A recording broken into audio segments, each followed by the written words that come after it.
Classified US military intelligence seen by the ABC claims China is rapidly expanding its commercial ferry industry to prepare for an invasion of Taiwan.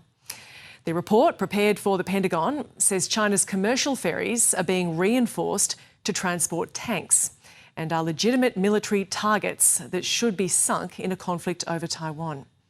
It claims more than 70 large ferries are being built and modified to work with specialised mobile harbours. China considers Taiwan its territory and any military effort to retake the island a legitimate act of reunification. Now, David Andrews is a senior policy advisor at the ANU National Security College and joins me now from Canberra. David, thank you for your time. What's your reaction to what's in this report and also the fact that it has been shared? Thanks very much, Gemma. I mean, it's certainly a very interesting report that sheds light on something that I think many people in this community have suspected or had some inkling at for some time now, that China has, whether it's in, say, the South China Sea or in potentially now in a Taiwan scenario, looked to use dual use or civilian or at least non-military vessels for different parts of its strategy in its immediate region. So this is just, I think, the next step in a process of building up their capabilities. As you say, there's a definite timeline they're working to, which is this number of the PLA, the People's Liberation Army, being ready to conduct an invasion of Taiwan if required in the years ahead. So I think it's definitely part of their long-term military build-up. But you also need to support that with some civilian resources. But the difference here is that they're kind of muddying the waters with vessels which are nominally civilian in function but have been modified or tailored for a particular set of military operations.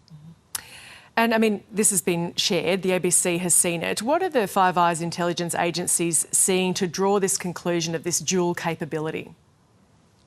Well, as I understand it, it's to do with the reinforcement of the vessels. So a conventional roll-on, roll-off ferry, as we might see in, say, the Spirit of Tasmania, is meant for taking cars and trucks and commercial vehicles of that nature.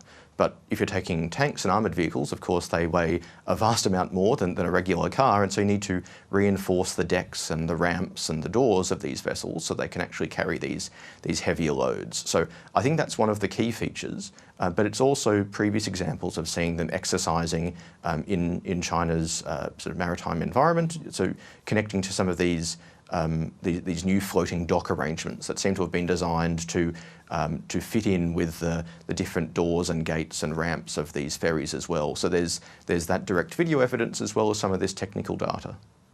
The US intelligence community believes that China's leader Xi Jinping has ordered the PLA to be capable of an invasion of Taiwan by 2027. Does what we're seeing match that time frame, and does it mean an invasion is imminent? I think capable is the operative word there. So I think we need to be careful that we're not assuming that something is definitely going to happen in 2027. I don't think China would bind itself by a timeline of that nature, but being prepared is actually quite a long-term process, as we're finding out in Australia as well with our process of defence expenditure and increasing our force capabilities under, say, the National Defence Strategy. China's been doing this for a long time, and so that 2027 date is about reaching a certain threshold of capability rather than saying that, you know, once the clock ticks over into 2027, now it's time to invade Taiwan. So, of course, that's the last thing enemies want to see, but those preparations do point towards, I guess, a level of capability and intent on China's part.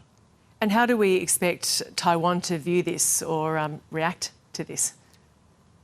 I suspect they would have probably baked in some of these considerations to their planning, in that there's a long it's a long maritime transit between China and Taiwan over very rough and tricky seas through large parts of the year. So that's always been, I think, one of the key points of vulnerability in any Chinese attack on Taiwan, is getting through that, getting from China onto Taiwan, building a bridgehead and then supporting it with logistics.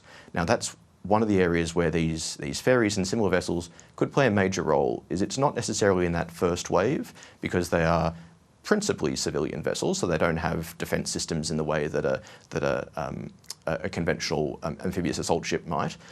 But once that landing has been made and once a bridgehead has been established, that's when you need these kind of floating docks and these logistics vessels to bring in more and more supplies and reinforcements to continue that fight. So I think these are in that second phase or third phase of conflict.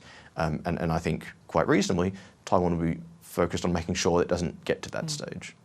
And as we heard in that report, the US viewing these ferries, these ro-ros, legitimate military targets. So could we see these ferries sunk by US forces in the event of a Taiwan crisis, even if there are civilian crews on board?